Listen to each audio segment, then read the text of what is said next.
За Хэнтэй аймгийн засаг даргын 2024-өөс 28 онд хэрэгжүүлэх үйл ажиллагааны хөтөлбөрт батлан хамгаалах зөвшөөрсний чиглэлээр 4 зорилтыг дэвшүүлж үйл ажиллагааны хөтөлбөрийг хэрэгжүүлэх арга хэмжээний төлөвлөгөөнд 6 ажил арга хэмжээг хэрэгжүүлэхээр тусган ажиллаад байна.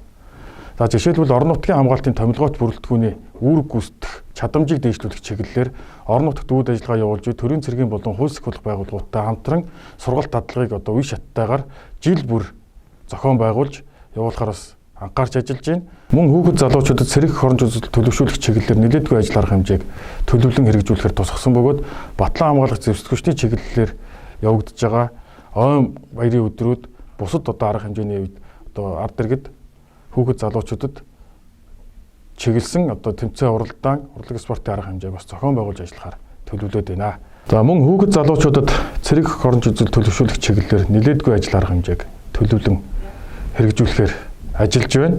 За оюутан цэрэг хөтөлбөрийг орон нутагт хэрэгжүүлж байгаа. Хэнтэй аймагт үйл ажиллагаа явуулж байгаа Политехникийн коллежид суралцж байгаа 18 наснд хүрсэн оюутан залуучуудыг уг хөтөлбөрт хамруулж байгаа. Ингээд 2023 оноос өнөөдрийг хүртэл 30 гаруй оюутан залуучуудаас уг хөтөлбөрөөр цэргийн албаа хаасан. 2028 он гэд бол 60 оюутныг уг хөтөлбөрт хамруулж хугацаа цэргийн албаа оюутан цэрэг хөтөлбөрөөр хаалгахаар ингээд төлөвлөн ажиллаж байна.